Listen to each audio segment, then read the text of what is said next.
আজকে রান্না করছি ছোটো মাছ, আলু, পেঁয়াজ ঝাল, টমেটো দিয়ে চচ্চড়ি করছি। এক কথায় চচ্চড়ি করছি। চচ্চড়ি কিন্তু অনেকেরই খুব পছন্দ, বিশেষ করে ছোটো মাছ টমেটো দিয়ে আলু পেঁয়াজ ঝাল এগুলো একটু দিয়ে মিক্সড করে চচ্চড়ি পছন্দ অনেকেরই, আমি জানি বন্ধুরা।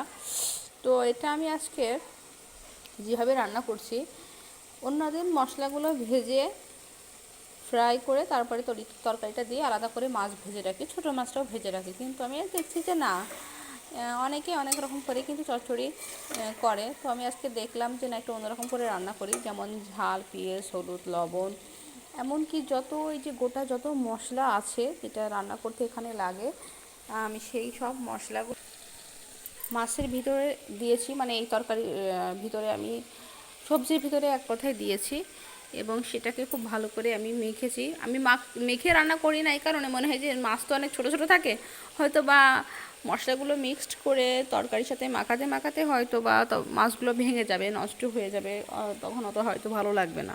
যেহেতু আমি রান্নায় অতটা এক্সপার্ট না,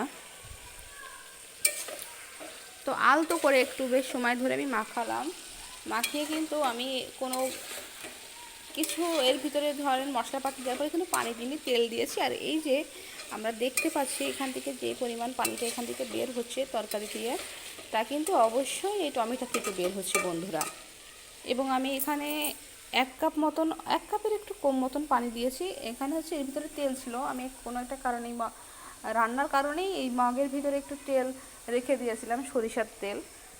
তো এর ভিতরে আমি সেই পানিটা ধরে রেখেছি, যে পানিটা আমি এরপর একটু পরে দেব, দিয়ে এটা রান্না করব। তো ভালোই লাগবে। আর আজকে এটা রান্না করার পরে যে ডালের বড়ি ভাজবো, ডালের বড়ি আমার সাহেবের প্রচুর পছন্দ। সেটা ধরেন এই যে বুটের ডাল হোক, এক কথায় মসুরির ডাল হোক, আমারও খুব পছন্দ।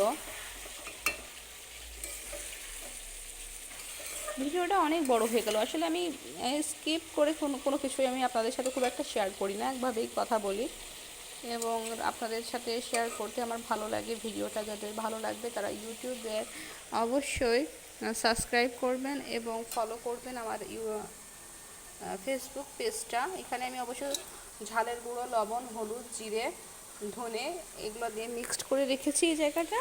আর এটা রান্না আমার হয়ে গেলে মোটামুটি আমি বড়িটাও ভেজে নিব।